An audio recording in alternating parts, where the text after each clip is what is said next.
hides horrifying secrets beneath mom's house. I'm gonna drop my phone. Missing. I guess she never made it to school this morning. How old's your daughter? She's 10. This is not like her. I pounded into her head since she was little not to get into cars with strangers. I need you to come to my house. My son wants to turn himself in. The second I pulled her into my car, I knew she was dead. Random place, random time, random everything. I am a monster for what I've done. A quiet Colorado community is stunned when a 10-year-old girl vanishes on her way to school. Chilling discoveries over the coming weeks turn a desperate search into a grim homicide investigation until the shocking moment a teenager confesses to police. The only problem is the critical evidence that says he had nothing to do with it. I have proof that I did it. There is no other question. You just have to send a squad car, and I will answer all the questions that you want to ask. The following report is based on official police records. Is he taking a rap for somebody? Why the fuck is he confessing to it?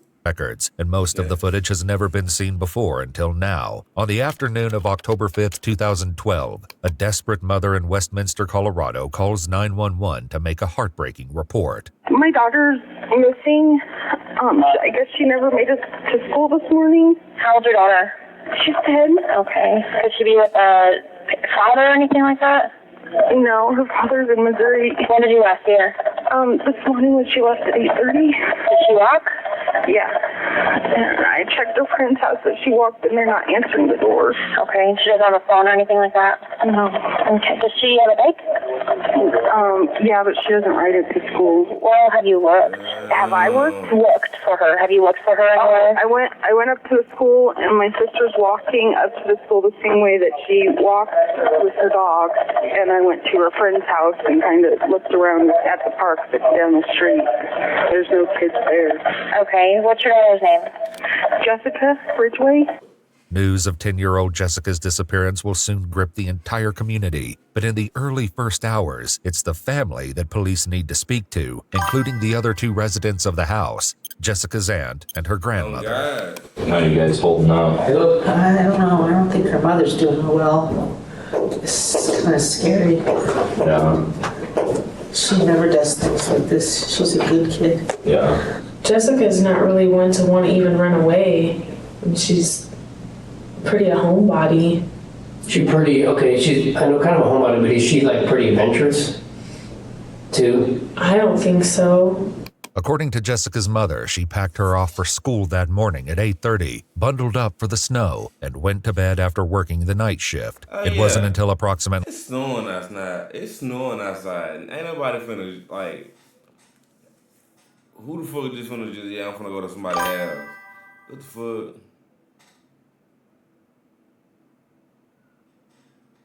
Nah, no cap. Maybe she under a lot of, you know, she probably under distress and shit. Her daughter missing, so you know we can chalk that up as that. But that did, I heard that too. Only 4 o'clock this afternoon that she woke up to see that Witt Elementary had called with an unsettling message. Jessica never showed up to school that day.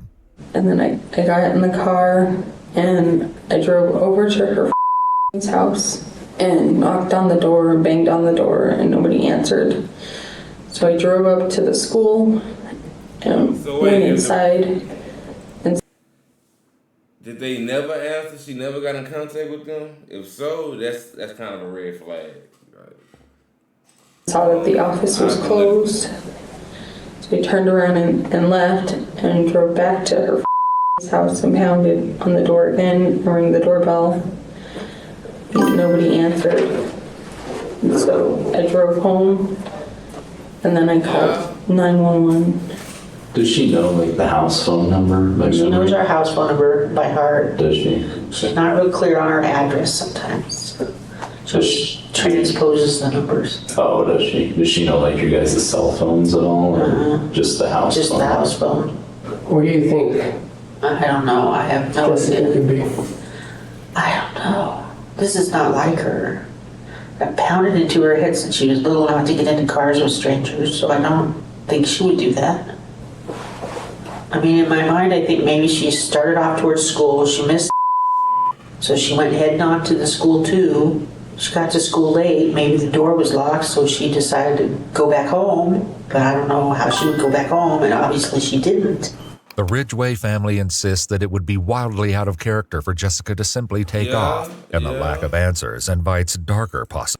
I mean, some parents do that though. Some parents, my mom had a car and shit, I would catch the bus or I would walk. I mean, I was a little boy though, like I'm walking with my friends all the time, so you know. But shit like this can happen though. Possibilities. I've just been so afraid this is going to happen sometime, and now it did. So why were you afraid this was going to happen? I just always been worried that somebody would take one of my children or my grandchildren. I mean, I worried about the girls when they were little too. And then walk to school. I just worried. So that's what you think has happened here? I don't know. I mean, that's the worst case scenario for me. I'm hoping that she's lost or in a culvert or someplace and can't get out and she's hurt and cold. My mother's convinced she's under some bush somewhere. I'm stymied. I mean, I'm hoping nobody abducted her. I mean, that fear's there that somebody abducted her because she just disappeared and she never does this.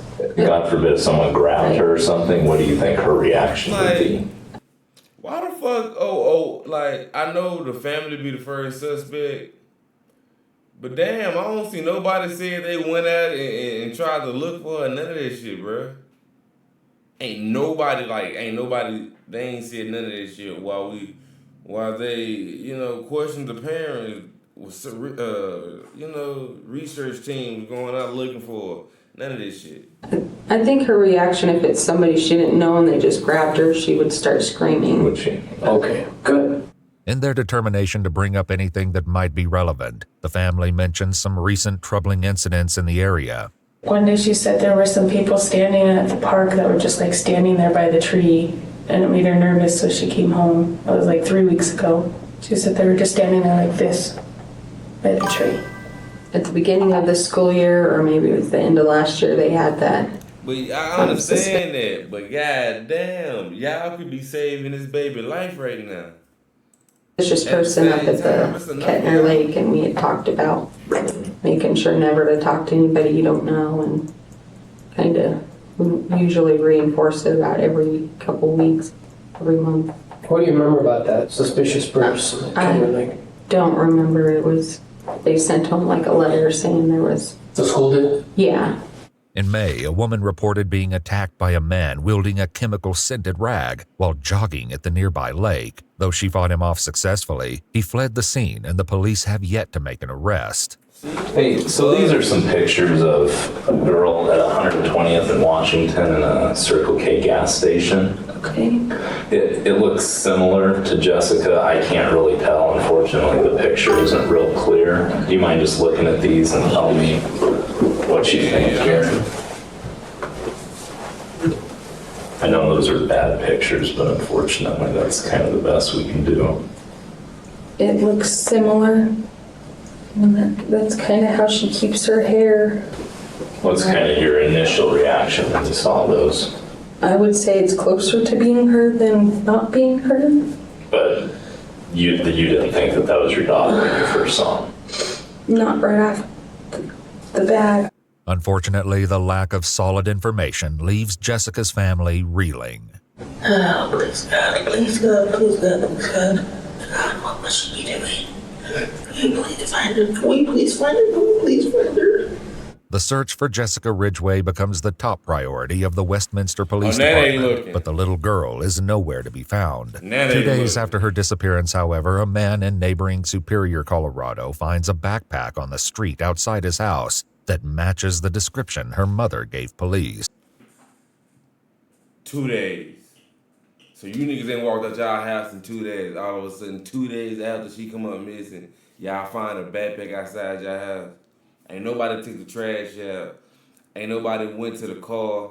Hell, ain't nobody got in the car. Ain't nobody got out of the car in 2 days. Come on. It's gray with pink flowers on it.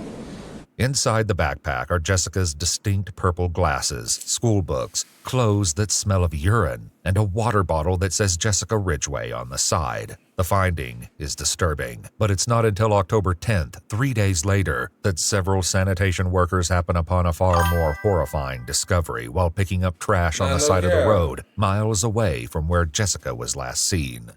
And I just seen that black bag. I said, well, that must have, fell out of somebody's pickup or blew out of somebody's pickup or something. Our job's to pick up the trash. Well, I walked over, picked it up. Herman was maybe 30 feet from me, west of me. And I said, what the hell? It was 30, 40 pounds, but it's only that deep and it's a bag that's this tall.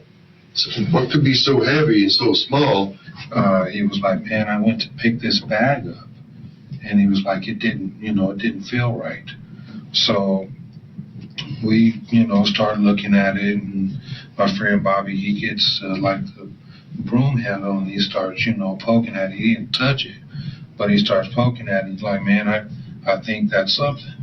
Did it look like that bag had been out there for quite a while, or? No, because me and Herman both said, when a bag's been out there for even a couple of days, it's got dust on it, it's got dirt, it's got the dew in the morning. Them look brand new out the box in the ditch.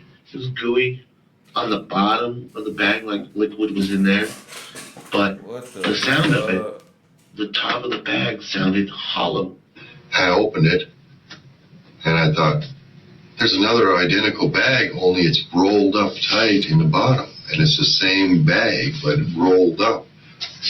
I said, this ain't right. Something just ain't right. This isn't trash. And he asked Herman, got a knife? I said, I don't have a knife. And Herman had a box cutter knife, with the one with the razor blade. And he took it, slit it open, and that's when we just seen it. And then that's when we see, like, the torso. And then I seen, like, if the arm was missing, the bone that was sticking out. And then it was also split right down the middle, but all the insides were missing. Bro, so what the fuck? My friend Bobby was like, man, I think I'm going to call the police. 2 days later, the Westminster Police Department confirms that the remains indeed belong to Jessica Ridgway, turning the search for the missing girl into a homicide investigation. The news shocks the community, even as the discovery leaves a lasting scar on the men who found it. I don't want to see another black trash bag. Dude, I'm not even going to go down this street, ever. But just seeing there no head, no arms, and no legs.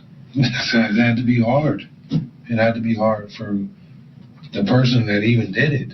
The police find something else in the bag, a cross with strange markings carved into the side of the wood. And with samples they've obtained from Jessica's remains and backpack, they develop a DNA profile of an unknown suspect. But before they can identify a match, an unexpected phone call to the FBI sends the investigation in a new direction. Why did you initially contact the FBI? Well, because I really felt like I knew who had done it. Who done what? Who had abducted Jessica Ridgway. Okay, and why did you feel that? I don't know. I mean, I know it sounds weird, but I think some of it was really intuition. I'm a mom, first of all. I'm kind of a paranoid type of person, I guess I would say. Well, not really paranoid, I guess. I'm just aware of my surroundings. And I believe that you can tell somebody by their eyes, The woman says she's grown suspicious about the teenage son of her neighbor, Mindy. And Mindy had texted me in July. She says, Austin graduated today. I said earlier or something. And she said, yeah. She says he dropped out of high school, took his GED, and he's going to school in the fall to become a mortician. And I thought, what kind of kid drops out of high school to go to be a mortician? And the cross thing was a big part because that's something that he wore a lot of that kind of jewelry, like the hemp necklaces and rope necklaces and stuff with the crosses on them. Mindy had posted on her thing this picture of this project that he had done. And who the fuck wants to work in a morgue? Yeah, LeBron like chopping shit up. She said, I guess it was something that was at the Museum of Nature and Science or something like that. And she says, I've got it on my phone. What's the fastest, least messy way to dispose of a body? And she says, Austin knows. The FBI is already canvassing the neighborhood, and when they receive the woman's tip, they quickly interview Austin and collect his DNA sample. And then she texts me right after and said, Austin just gave his DNA to the FBI. This is getting crazy. And they told me, play stupid. Well, that's at 19. Uh-huh. And I said, what? And she says, at least they can rule him out now. Should be the end of it for us. Unfortunately for the investigation, this is exactly what happens. Austin Sigg's DNA is sent to the Colorado Bureau of Investigation, and like the hundreds of other samples that have been collected, it's not a match for the evidence. It's another dead end, and the hope of catching Jessica's killer grows dimmer than ever. That is, until the evening of October 23rd, 18 days after the little girl's disappearance, when a 911 call changes everything. Hi, I need you to come to my house. My son wants to turn himself in for the Jessica Ridgway murder. And what's going on there, ma'am? You not hear me? He just confessed to killing her. I know. I want you to tell me what's going on. Can you tell me exactly what he said? That he did it, and he gave me details, and her remains are in my house. Did you see them? No. Is he there with you? Yes. Is he cooperative? Yes. How old is your son? 17. What is your son's name? Austin Sigg. In a bizarre twist, the very individual that investigators just cleared is now apparently confessing to the murder, and the 911 operator strives to get more information. Do you think that Austin would talk to me? Will you talk to us? Yeah, hold on. Okay. Hello. Is this Austin? Yes, it is. Hi, Austin. This is Molly at the Westminster Police Department. Hi. Can you tell me a little bit about what's going on right now, or how you're feeling, or how did this come about? I don't exactly get why you're asking these questions. I murdered Jessica Ridgway. Okay. I have proof that I did it. There is no other question. You just have to send a squad car something down here, and I will answer all the questions that you want to ask, or anyone wants to ask of me as soon as you gotta get down here. Okay. The teenager will more than live up to this promise as the evening unfolds, but for now, the operator has to determine what kind of situation the police will be walking into. Do you have any weapons in your house? I do, but I plan to use absolutely none of them. I will be sitting in my front room when the police officer arrives. Or I'll be right next to my mother. I have knives in my room, and we own a few guns, but I'm giving myself up completely. There will be no resistance whatsoever. All right, Austin. Well, just like I said, he sounds sophisticated as fuck. So he in his right mind. What the fuck would have caused him to do some shit like that? I'm sending you a police officer, okay? But you have to understand that we take this stuff very seriously, and like I said, you did the right thing by calling. I would have to hope that you would take this serious, because this is important. I absolutely am taking this seriously. Can you please hurry up? I need to call his dad. Ma'am, I understand you want to call your husband, and I'm sorry, but I would like to keep you guys on the phone just until the officers get a little bit closer. Well, how far are they? They're going to be there in just a few minutes. Can I get we can stay on the line, but do you have to keep asking questions? Okay, no, I don't. Mom, can I just get your name? My name is Mindy. And Austin told me he's taking like classes at community college? Yeah. Okay, what kind of classes is he taking? To be a mortician. He wants to be a mortician? Okay. The operator tries to keep Austin's mom, Mindy, calm as police make their way to the address. Mindy, take a couple deep breaths for me, okay? Yep. Is Austin still there with you? Yeah, I'm hugging him. Okay, you guys are hugging? Okay, you definitely did the right thing. You told me when the officers get there, they're coming to your front door. I know. Are you with the officers or what? No, they're not here. Okay. Is Austin still calm? How is his demeanor right You need now? to hurry up. I'm trying to get them to hurry, okay? Like I said, we're getting officers there as quickly as we can. Is Austin okay with you right now? Yeah, he's just getting really anxious, and so am I. Okay. Quickly again. Hey, they better hurry the fuck up before bro have a last minute recall and start slicing his fucking mama up. Oh. Gail, can you hear me? They're here. They're coming up. Police arrive at the SIG residence and immediately take the 17-year-old into custody. Hey, Austin. I'm Officer Stetson. Let's go out. Let's get that. Anybody else in the house? Hey, Austin. My name is AC, okay? Right now, I'm just going to put you in cuffs, okay? Do you have any weapons on you? Okay. Can I ask you a question? Sure. Do you think that this will in any way bring any comfort to the Ridgway family whatsoever by seeing me brought to justice at all?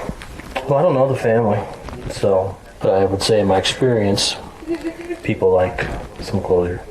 Well, this is all I can give, so I hope it'll do. If Austin is to be believed, the Westminster police finally have their suspect. The only issue is whether or not they should believe him at all. So in your experience, how long does it usually take to get the DNA test back? I would expect somewhere between 9 and 36 hours, somewhere. Wow. They came Friday night, the FBI, and took swab. Okay. DNA swab. Well, keep in mind, they're not open on the weekends. Gotta love it, right? Or the government. That just seems wrong, because, I mean, when you're hunting down someone like me, you would want those results back as quickly as possible and then close on the weekend. Bro, this nigga is like Jason Voorhees and like Michael Myers put together, bro. This nigga's a fucking murderer, bro. You can hear it in his tone of voice, like he don't give a shit about what's going on. It's a relatively automated process. At the police station, detectives first speak to Austin's mother, Mindy, who seems scarcely able to believe the nightmare unfolding before her eyes. I was still in a towel, and I don't remember why I sat on the bed. I'm sure I was telling him something unrelated, and he said, Mom, I gotta tell you something. This is while he's still in the bed? Mm-hmm. And you're sitting there beside him? Mm-hmm. Can you tell me what he told you? I don't know. It's really hard to just to deal with this whole thing right now. I understand this whole concept of this is pretty hard. I want to help. I'm not sure I can remember. He had that look, the horrible look. I think the first thing he said was, I'm a monster. If the detectives are going to get to the truth of this confession, though, the details will have to come from Austin himself. Can we start with just the bottom line is what did you tell your mom? That I murdered Jessica Ridgway, and that I was responsible for her abduction and her death.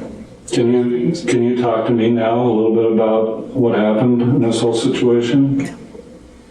Can we go ahead and start back on October 5th, which was a Friday morning? I just remember I wound up finding a place over in her neighborhood where I could park where a car really wouldn't be noticed by anyone, just somewhere where all the fences were. Because, while I was driving, I was just kind of looking, and I saw her, and I found the place to park, and I parked, and I waited. When she walked by, I grabbed her. Were you standing by your car when you did that? I was inside my car, in the back seat, because I had parked, and I had hopped into the back seat, and I grabbed her, and I pulled her in. Okay. Do you remember where that was at? Not exactly. It was random place, random time, random everything. Well, when you went out that morning, Friday morning, which was early in the morning, and you drove over to Jessica. Like, what was he planned to kill somebody that day? He just woke up on demon time? Like, But you don't just wake up like, I Does don't know, I it- guess you do. What were you planning on doing that day? I had the intent of picking up some so any female bad, that came across where I was. That it didn't matter what time, where, it just anything. So you were out, for a better word, hunting? Yeah, that's the only word I can think of. So when you initially took Jessica, you were actually in the back seat of your car. Yes, and then I zip tied her hands and her feet. Did she come close enough to the car that you didn't have to get out? Yeah, basically. I mean, I had to take one step, and that was it. What was she doing when you did that? What was her emotional state? She wasn't paying attention. She was messing with a snowball in her hands, and she actually still had the snowball in her hands when I was driving around. And Well, what was her emotional state once you actually got her into the car and zip tied your arms? Terrified. What was she saying? She was scared. She wanted to know if she was going to see her mom again. She wanted to know who I was, where we were going. And I mean, I wouldn't answer all of her questions, but I would answer some of them, like if she'd see her mom again, and I would lie to her and I would tell her that she would. And I would tell her that she'd be okay. And one of her concerns was getting back to school on time because her mom and her teacher would be angry at her, and I told her not to worry about it, that I'd handle them. Austin is describing an abduction that has been front page news in Colorado for the better part of a month. Detectives sit down with his girlfriend Anna to see if the subject ever came up between them. We're here about Jessica. Well, tell me what you saw on the news about Jessica. I just saw that she heard about her getting kidnapped and then finding the body, and that's about where I left off. Okay. When was the last time you saw Austin? Last week, Wednesday. Last week, Wednesday. And have you and Austin talked about Jessica at all? Not really. What have you mentioned? You said not really. What have you mentioned about? We were talking about how we couldn't think about anybody could do that to somebody. That's pretty much it. But Anna doesn't yet know that her boyfriend has admitted to his involvement in this horrific crime, and she certainly doesn't know the chilling story he's sharing with the detectives. So after so long of driving around, I found a place to park where I checked her backpack, and she had no cell phone or anything. And after that, I hopped back in the front of my car and I drove back to my house. And I hopped out of the car and I opened the garage door and I drove in and I shut the garage door behind me. Let her out of the back of my car. I undid the zip ties. And I took her up to my room. And I sat her in my room and I played Netflix on the TV for her. It was either like Family Guy or something. I don't remember. It was some cartoon. I just kind of sat there. Austin tells the police that he left the room at this point to get Jessica a Coke and a microwave pizza to eat. You actually went to the kitchen and got that for her? Yes. Well, you leave her there? Yeah. Could she have gotten out? I mean, would you have seen her leave or heard her leave? If she would have went by the window, then no.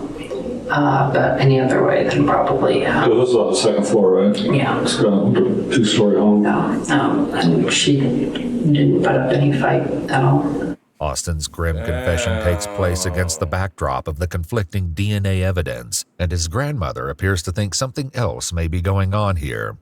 Do you know why you're here? Because there is my grandson seems to believe that he committed a murder. Okay, and your grand... That's what I understand. This is horrible. This is the most horrible thing. There's got to be something wrong. He's not this person. Well, maybe he made it up, like I've heard, I was talking about watching the cop shows and stuff, the cold cases, and I've heard about people, false confessions to be just to get to be famous. Sure. Oh, maybe if he did that. Like, yeah, I don't know. I don't know. But despite the Even if he did it, if he ain't did it, he confessing to it. So we gonna book his ass. The fuck is you talking about? DNA dead end and testimonials from those who know him, Austin paints a vivid picture of Jessica's final moments that feels terrifyingly real.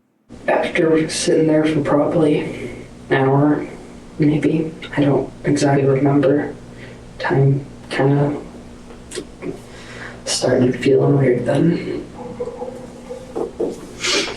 After that, I asked her to change into a pair of a shirt and shorts that I had, and I let her go into the bathroom to do that, and she came back, told her to put all her clothes in her backpack and get her backpack ready and everything to go back. And then after she was done with that, I walked up behind her, and I initially tried to use zip ties to strangle her, but those cut into my skin and didn't really work and weren't doing a job that weren't doing it. So I immediately, just without even removing the zip ties or anything, I immediately switched over to just strangling her with my hands. How did you use the zip ties?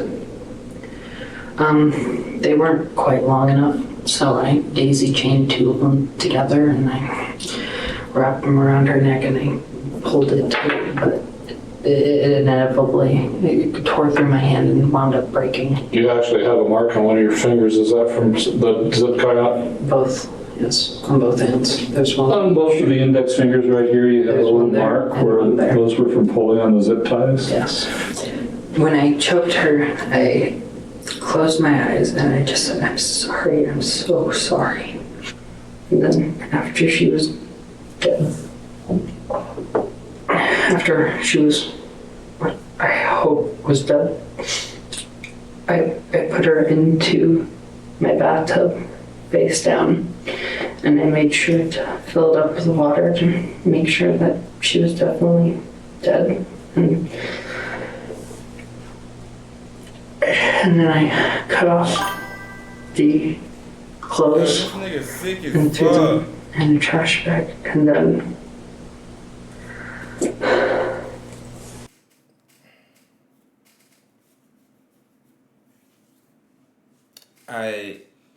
when it comes to this one in particular, this video, this situation, the mama should go to jail too. And his daddy live there too, he should go to jail too. Like, ain't no fucking way.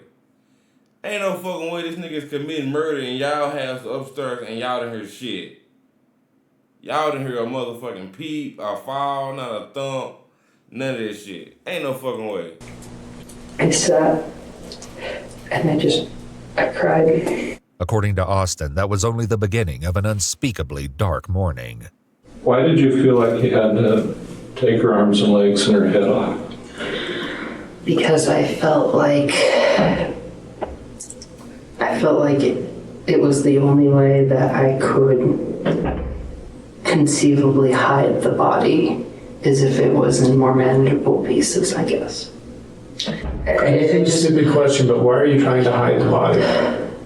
As soon as I realized I was past the point of no return, it was.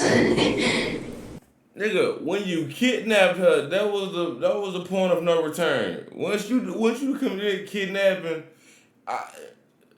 what the fuck? Like, you out of It's there. either get away with it or go to jail forever, possibly be executed, possibly anything. I didn't know. I don't know what my future's gonna be. So you're fully understanding the consequences of what you've done, and that's why you're dismembering the body? No, that's not why. That's why I turned myself in. It's because I understand the consequences of what I'm doing. I'm talking about his parents. Yeah, his parents. But yeah, Dismemberment was from that forensic science class. We had learned about serial killers, stuff like that, and the successful ones always seemed to be the ones who were able to make the body disappear completely. My main goal initially was to make it so that there was no trace, no nothing, where it was just disappear off the face of the planet. Is that something you thought about before when you were thinking about doing that to someone? No. How would you thought you were going to do that? I figured with just the utility knife, because I know that you can go around the... I didn't know serial killer was a class. And if it is, why the fuck are we teaching kids about serial killers? Ain't that kind of a spark of imagination, wouldn't you think? Wouldn't you think? I mean, the human skeleton fits together kind of like a jigsaw puzzle. You get the right spot, they come apart. He tells the detectives that he dismembered Jessica's body using the utility knife and an electric saw from the garage before stuffing her parts into several garbage bags and hiding them in a backyard pool shed.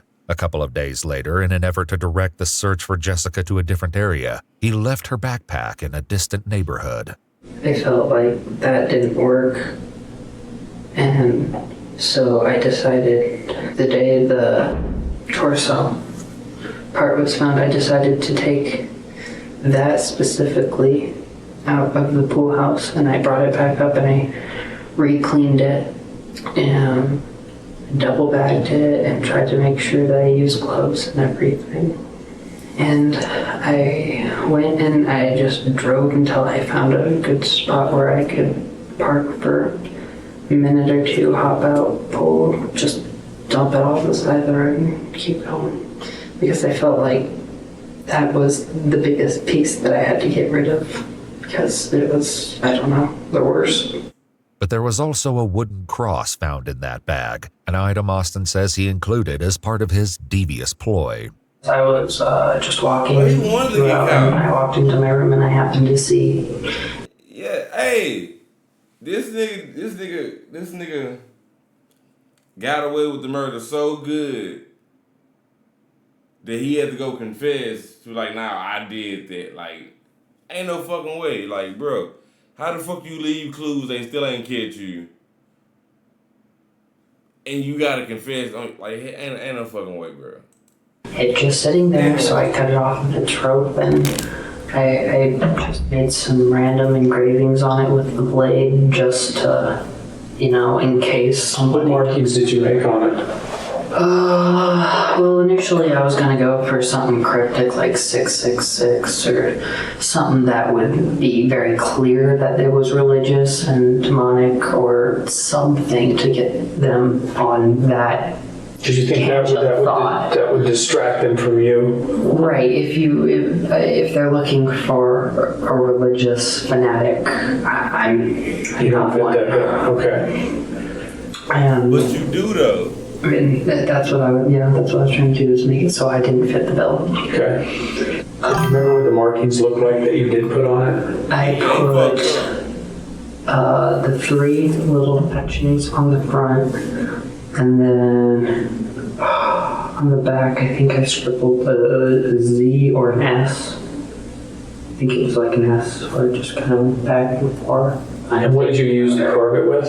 The same utility blade that you'd used when you'd with the body? Yeah. Okay. Austin says that he spent the week since the murder racked with anxiety, though it appears that his girlfriend didn't notice.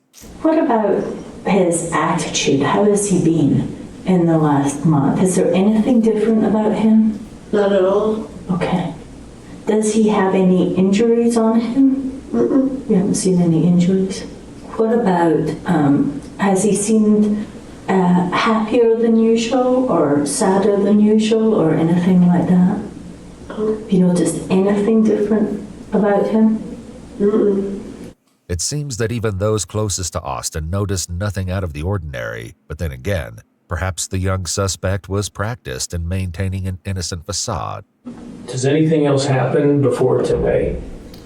One thing I had forgotten about until the media had brought it back up is the incident at Kettner Lake where the young lady was attacked. That was me as well. Okay.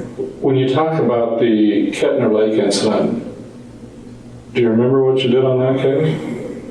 I remember I made chloroform. I parked my car there and I just kind of went and took a few laps around they have a little walking path that you can walk around, and I waited for what I felt was an opportune time, and I just walked past the lady who was just walking by herself, and then I turned around and I tried to grab her, and she knocked me to the ground, and I don't remember after that. I remember going blank again. Austin says that despite his chloroform-soaked rag, the woman was able to fight him off, but his involvement in this earlier incident is made all the more surreal and heartbreaking by the fact that Jessica's mom mentioned it in her first sit-down with the police. What was your purpose in grabbing this girl? I don't honestly know. My intents were probably to do the same thing to her what I did Jessica. So is he the same one that was standing by the tree at the park?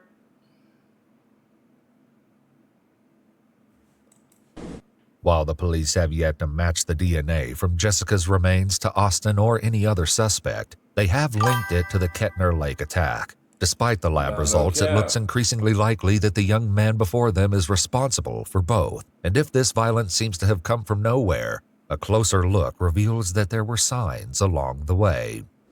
He had to go into therapy because... Austin? Yeah, okay. Austin. His mother found out that he was when he was about 13, 14, something like that. They call it addicted to pornography. Oh. And at age 13 or 14, you said? Yeah. Okay. I'm going, isn't this kind of normal for guys? You know? But investigators will quickly learn that there was nothing normal about the content Austin was consuming. Describe to me what it is that you've seen. Like bondage, like forced acts. I've seen like dismemberment. I've seen everything. Like, what were the things that were turning you on in your fantasy? I mean, force, probably. I mean, you talking about beating someone? No, or are you talking... being able to control what they do. With this disturbing obsession hanging in the background, police are concerned that there may be more to Austin's nauseating story than he's admitted thus far. Well, at some point, you must have been thinking about having sex with this young girl, right? I did, but I mean, she was a 10-year-old girl. I couldn't imagine. It was probably the first time that I haven't ever had a sex drive in my life that I can remember. Well, why did you decide at that point that you had to kill her? Because I felt like if I didn't, there was no way I could ever get away with it. Get away with what? Abducting a small child. I was so... I think the second I pulled her into my car, I knew she was dead. If other things happened with her body, would that make this worse in your mind? I think that, yeah, probably, yeah. It's only at this point that the detectives bring up a detail that was never released to the public. The wooden cross wasn't just left with Jessica's remains. It had been inserted into her. Austin ultimately admits to this desecration, though he denies violating her in any other way before her death. How long have you been thinking about doing something like this to a young girl?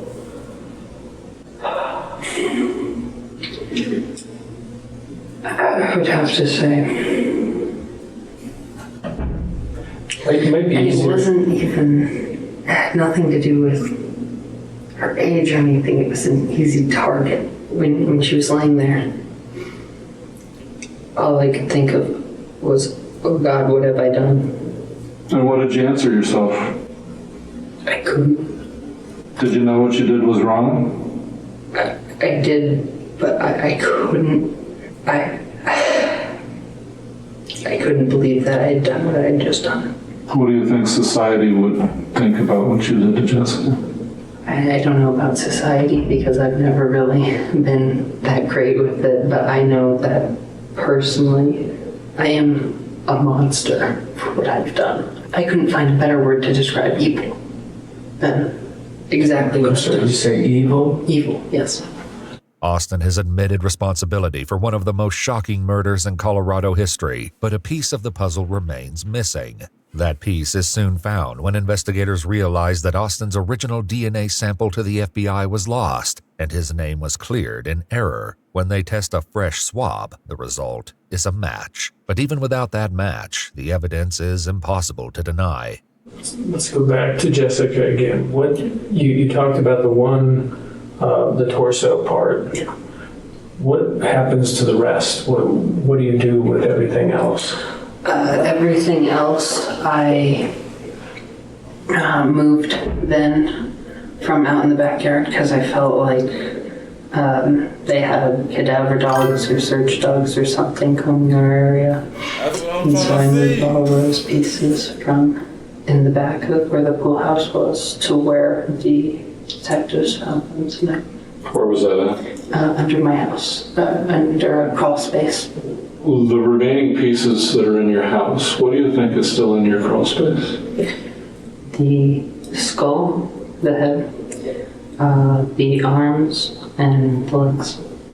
In a statement in court the following year, the judge overseeing the case said, quote, "Evil is apparently real. It was present in our community on October 5th, 2012. On that day, its name was Austin Sigg."